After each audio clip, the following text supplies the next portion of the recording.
Before we begin, the name is placed on the top right side of the screen. In the not-so-distant past, when people still believed in legends, there was a man in the Empire that was called the Grim Reaper. He was said to be able to reduce a person to ashes with a single look. A monster who did not hesitate to kill for the good of the Empire. A father trembles and cries for his son, as his son lays dead in his arms. The blood drips from the sword. He takes a step towards them, being called a terrible tyrant and merciless angel of death. The father calls out to him and questions why and what in God's name did they do for him to be so cruel. The Empire called this monster Kiran, Archduke Kiran, Lord of Triton. The father cries in pain as he questions a rebellion. He mentions that he is aware perfectly well that they are involved in no such thing, and they have been framed. That the Archduke watched him for all these years as he served his majesty with utmost fealty. Kiran steps towards him stating that he does not know about that. He mentions that what he does know is that the Emperor wants the Archduchy of Barton eliminated. The father flinches as Kiran tells him that he can stop resisting now. The man calls him nothing but the Emperor's dog, stating that he is serving that savage as his master and calls him pathetic. Kiran twitches as that man tells him that he swears his sin will only lead him to hell. He takes the sword and kills him off, telling him that he warned him to stop resisting. The man coughs up as he tells him that he should have at least met his end with dignity. The room's door opens as he thinks about this room, looking at all those things, and then he wonders that the man says he's the one who would go to hell. He mentions that he does not see a man with this collection going to heaven either. He hears a noise as he wonders what is that. He steps towards that thing and pulls the cloth off as it is a girl. He is surprised as he sees a mermaid. She stares at him as right then his attendant questions if he is in there, stating that they seem to have cleared most of the castle before he asks the attendant to be quiet.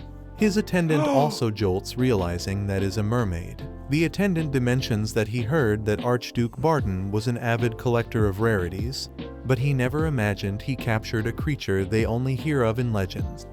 His attendant is aware that his collection is not the problem. If one harms a mermaid, they die. So the legend goes. Perhaps the reason Archduke Barton died before Kiran makes it clear that the reason Archduke Barton died was because he was planning a rebellion, not because of some fish. The mermaid stares at him as she tries to call out to him. The attendant positions. What will they do now? He tells the attendant that they are taking everything with them and all that is in this castle now belongs to His Majesty. She tries to ask for help as she taps on the glass. The attendant questions if they're going to take the moment too. He responds that is right and asks him to look throughout the other rooms as well. The mermaid glances at him as she turns around. The Archduke tells the attendant that he said the castle was cleared out, so now it is time to before he hears a thud sound and looks towards the mermaid to see her banging herself on the glass. He smirks as he mentions that is entertaining. The attendant gasps as he questions why is it suddenly and thinks if it is trying to attack them, realizing that at this rate it will kill itself first. She continues to do that as Kiran mentions that he does not know about that. Perhaps it is asking to join its old master. He decides to take out his sword as the attendant asks him if he is going to kill it. He asks the attendant why not, as they are supposed to kill everyone in the castle. His Majesty has commanded that. The attendant asks him to wait. He hits the glass with his sword, causing it to split and break apart. The mermaid falls onto him as she grabs him. The water flows down. She leans at him as they both stare at each other for a while. She wonders that she did not notice earlier as she touches him. She beams with happiness as she looks at his eyes. This is a story from the not-so-distant past. A story of a mythical mermaid and her one and only human, her Serenhide. She stares into his eyes before he calls out to Ion. He asks him to take this mermaid and put her in some sort of tank and bring it to him then. The mermaid stares at him as he stares. No further questions until then. He steps into a dark room as he ponders. This is now the second time he has been in this room. He gets a flashback of the past as a man kneels down and mentions that the kingdom of Barton will surrender the war and become the Barton Archduchy. They will swear fealty to the Empire, asking His Majesty to have mercy on them. This Majesty calls out to Kiran, asking him to watch carefully. Back in the present, he breaks a statue and mutters that this place is unpleasant as always. Ian calls out to him and tells him they have brought the mermaid. Ian states that he is aware that His Grace ordered her to be put in a tank as she trembles. She grew legs as Kiran notices that. Ian tells him that once the water dried off she transformed. He grabs her face as he mentions so this fish can look like a human being. He states that Archduke Barton was hiding quite a valuable piece in his castle. She looks at him as she tilts her face. She trembles as her legs are filled with bruises and marks. Questions. What is this? He tells Ion that this is no way to treat a better trophy. Why did he leave these marks? Ian tells His Grace it was not done by him. They were already all over her body when he broke the tank. He suspects Archduke Barton was behind them. The legends say that mermaids should shed tears of pearls. The Archduke Barton used to whip her, questioning why won't she cry. He would hit her mercilessly in hopes she would cry and he'd take those pearls.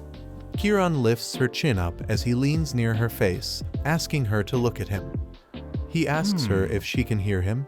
Kiran wonders if the Archduke of Barton was into this sort of thing. He brushes his fingers on her lips. He ponders that does like those eyes as he stares deep in her eyes. She mumbles something as Ian gasps and becomes guard, asking Kiran to stand back and block him. Kiran asks Ion what does he think he is doing. Ian apologizes to Kiran and states that it is said that a mermaid's voice can steal one's soul. Kiran tells him that it is enough of his legends. He has already gotten in his way once by invoking them. Ion responds that he merely believes that caution is the best before the mermaid again mumbles. The knight flinches as Kiran rises. She mutters cry as Kiran questions what with a confused look. The mermaid grabs onto him as she tells him that she's hungry. She asks him to feed her as Kiran questions Ion if he has heard that. Ion mentions that she just asked His Grace to feed her. Kiran begins to laugh loudly, causing the mermaid to look at him with a confused look. Kiran lifts her chin up as he mentions that he did not think they would find such an interesting trophy. He asks if Ian does not wonder what will happen. He rubs her eyes, completing the sentence with if they take her back to the Empire with them. In the ship, he tells the knights that they will run into headwind soon, and they shall raise the aft sails. They pulls it as Ion steps in, stating that this has been quite a long journey. Not only did they subdue the nomads terrorizing the Western Bourne, but they also quelled the rebellion of the Barton Archduchy. It has been nearly half a year since they have seen Triton Castle. Kiran cuts him in, telling him that if he has something to say he should spit it out. Ion flinches as he questions what. Kiran tells him to stop babbling and get to the point. He mentions that they will be passing the Sea of Berceuse soon, so what if they release the mermaid there?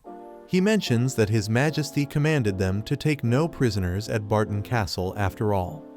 Kiran states that technically it is not a human but a fish. He thought he might keep it as a display animal of sorts. Ion is shocked as he questions if he means to keep it like a pet. Kiran asks Ion what is she doing right now. Kiran smirks as he declares her as his. She trembles as she's sitting inside a room. He goes to her and asks Ion what is the matter with her. Ion responds that the clothes seem restricting as she keeps pulling and tearing them. Kiran notices that her color is off and reminds Ion that he told him to feed it something before they set sail. Did he not? Ion responds that they gave it some of the fish left at the castle. Kiran questions fish, as Ion tells that there were buckets full of raw fish in the room where they found the mermaid, and it looked like her food, so they tried giving some. Kiran asks raw fish. He kneels as he supposes that a mermaid would not eat soup or fried food. She looks at him as he asks her to stay still. She flinches as he presses his fingers on her lips. He opens her mouth and mumbles that is peculiar. He states that the mouth is quite warm, but the color of her face is sickly as if she was dying. She coughs as she asks for water. Ion questions what did they do. He asks should not they release it into the ocean before it is too late. She again asks for water as Kiran looks at Ion and asks him what is he waiting for, telling him that she is asking for water. Ion states that they did try giving her water in case she was thirsty, but she would not drink even when they left it in front of her. Kiran snatches the bottle of water and reminds Ion that she is a mermaid, so she has other needs outside drinking. Ion is confused before Kiran splashes the water on her. They then stare at her to see her reaction as she seems to become better. Kiran questions how is that? He questions if she feels better. She tries to thank him before he turns around and instructs Ion to call the third mate and have him keep an eye on her and call him once she is better. He steps away as she wishes for him to not go, asking him to stay as she grabs her leg. He turns to look at her trying to get to him. He tells her he does not wish to take on an animal that is so needy. He gets down on one knee as she touches his lips. He is confused as he asks what the devil she is before she tells him to not go. She loses conscious and slips as she falls on his arms. She pants as he wonders what on earth is going on. The other mermaid had told her that she must get rid of him before she fall asleep. You'll see what they mean when she meets her Serenhide. She thought about what they meant. She does not think she understands even now. She is aware that she is simply in search of her Serenhide, who will forever live in her memory. If only she can meet her Serenhide and bear the prettiest little mermaid child. But then she was kidnapped. The humans were excited that they had caught a legendary mermaid. Just as she comes back to her senses, she finds herself in a bathtub, back in her mermaid form. She wonders what is this? She ponders that this is the ocean, and she has finally returned to the ocean, and she thinks she will make it until she jolts, finding Kiran standing there telling her that her tail is back. She gasps as she realizes he is that human from before. She flaps around her tail as she ponders if she can ask if he gathered this water earlier and just now for her. She then wonders what did she do, realizing that she wants to thank him, but she does not know how to do that in the human tongue. He steps towards her as he asks her if she is feeling better now. He tells her it seems that having Ian work so hard to draw water from the ocean in here was worth it. He touches her forehead. He sighs, wondering if she even understands him. He sits next to her. He thinks about what Ian said before, that if one harms a mermaid, they die. That is how the legend goes. He looks at her and thinks that she looks far too dopey to cast such a curse. She looks at herself in the water as she begins to splash it with her hands. He takes the dagger out, causing her to get stunned as she pouts. She catches it as she ponders. She caught it. He asks her what is she doing as she giggles. She begins to play with it.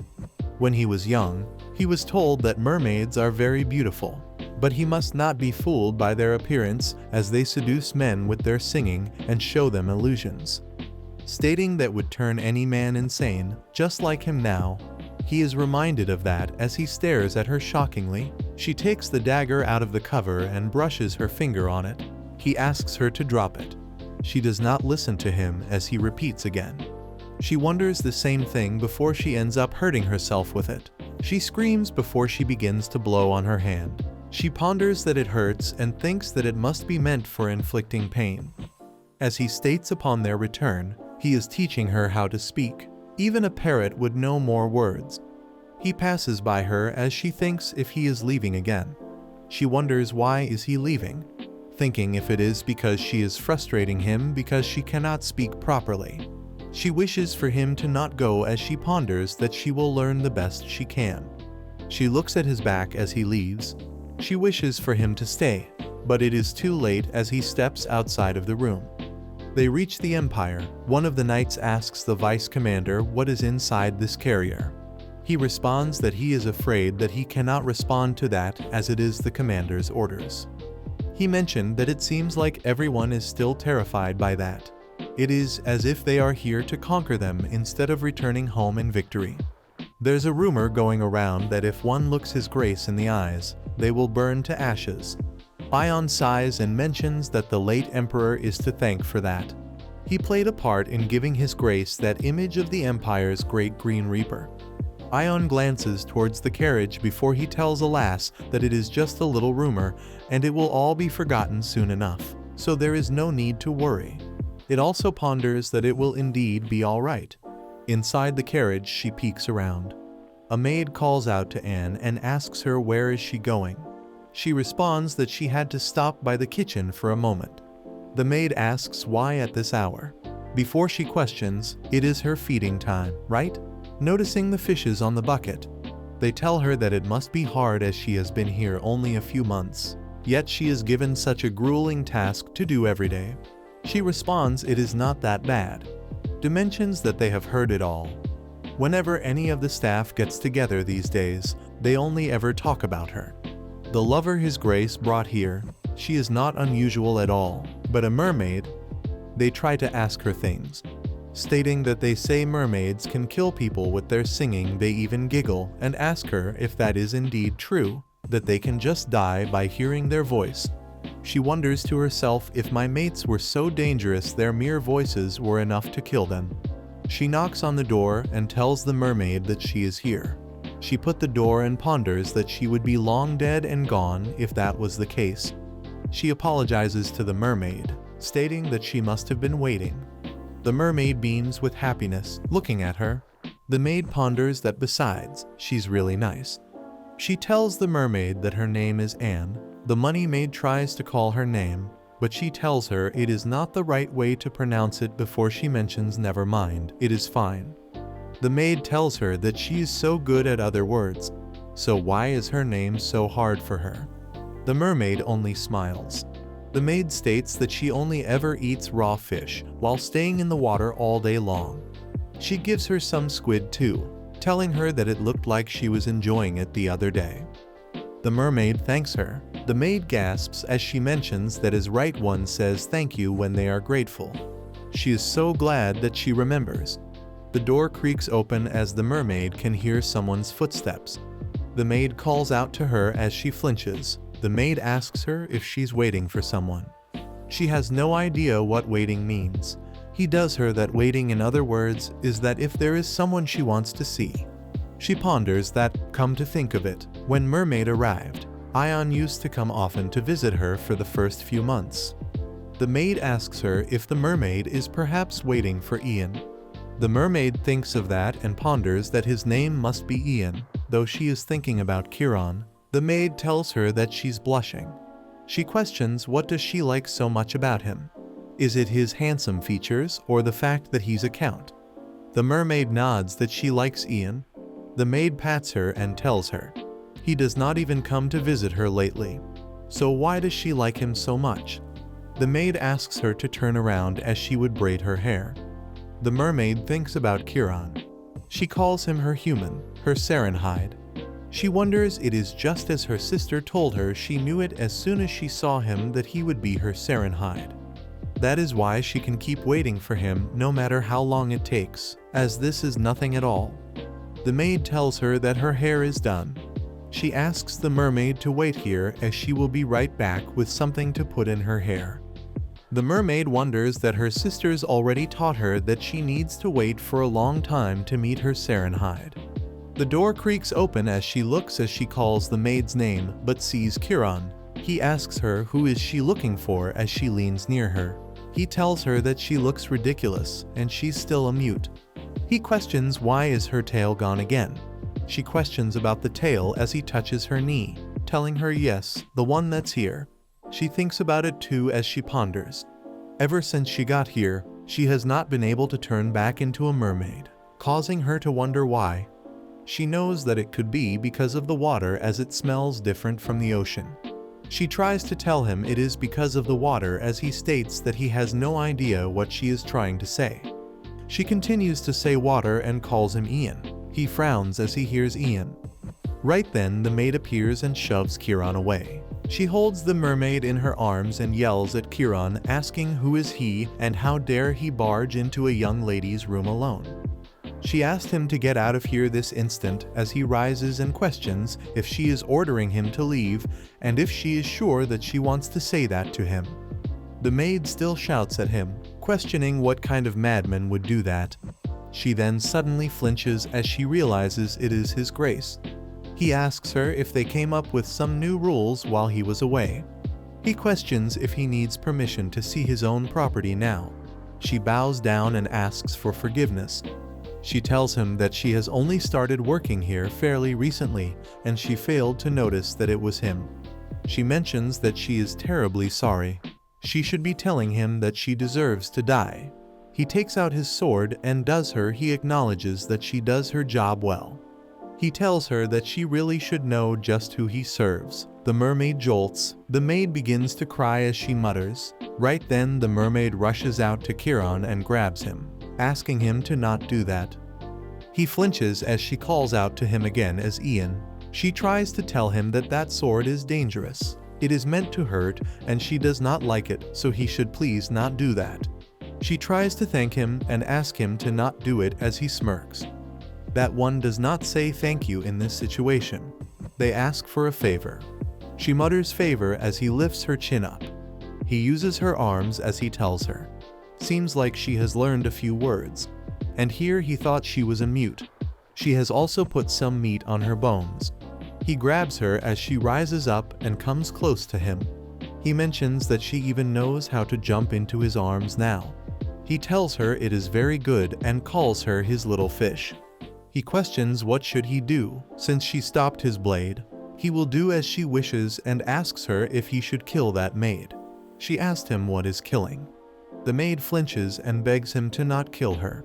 She wishes for him to have mercy on her as she does not want to die. Kiran asks her that she said that she deserved to die earlier, did she not? She tells him that she was wrong and asks him to please forgive her, and she will do anything if he spares her.